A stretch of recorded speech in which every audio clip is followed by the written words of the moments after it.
শেখ হাসিনার দেশে ফেরার সম্ভাবনা নিয়ে নতুন করে আলোচনা শুরু হয়েছে। বিশ্লেষকদের মতে, রাজনৈতিক মামলা বা কারাবাসের ঝুঁকির সঙ্গে মৃত্যুদণ্ডের মুখোমুখি হওয়ার ঝুঁকির পার্থক্যই তার দেশে না ফেরার অন্যতম বড় কারণ। 2024 সালের গণঅভ্যুত্থানের পর দেশ ছাড়ার সময় তার বিরুদ্ধে কোনো চূড়ান্ত মৃত্যুদণ্ডের রায় ছিল না, কিন্তু পরবর্তী সময়ে আন্তর্জাতিক অপরাধ ট্রাইব্যুনালে মানবতা বিরোধী অপরাধের মামলায় তাকে মৃত্যুদণ্ড দেওয়া হয়েছে বলে প্রতিবেদনে উল্লেখ করা হয়েছে। ফলে দেশে ফিরলে তাকে একই সঙ্গে আইনি ও নিরাপত্তাজনিত বড় ঝুঁকির মুখোমুখি হতে হবে।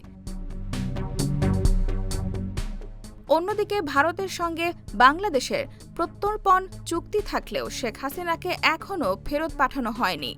বিষয়টি যে শুধু আইনি নয়, এর সঙ্গে কূটনৈতিক ও কৌশলগত হিসাবও জড়িত, এমনটাই মনে করছেন অনেকে। তিস্তা, সীমান্ত বাণিজ্য ও আঞ্চলিক নিরাপত্তার মতো নানা ইস্যুতে ঢাকা-দিল্লির সম্পর্কের সমীকরণও এখানে গুরুত্বপূর্ণ। তবে ভবিষ্যতে রাজনৈতিক পরিস্থিতির পরিবর্তন, আন্তর্জাতিক চাপ কিংবা ভারতের কৌশলগত অবস্থানে পরিবর্তন হলে হিসাব বদলাতে পারে।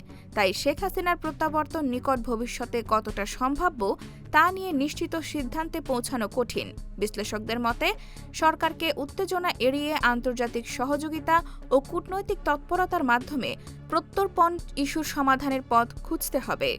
IBTV USA, new York.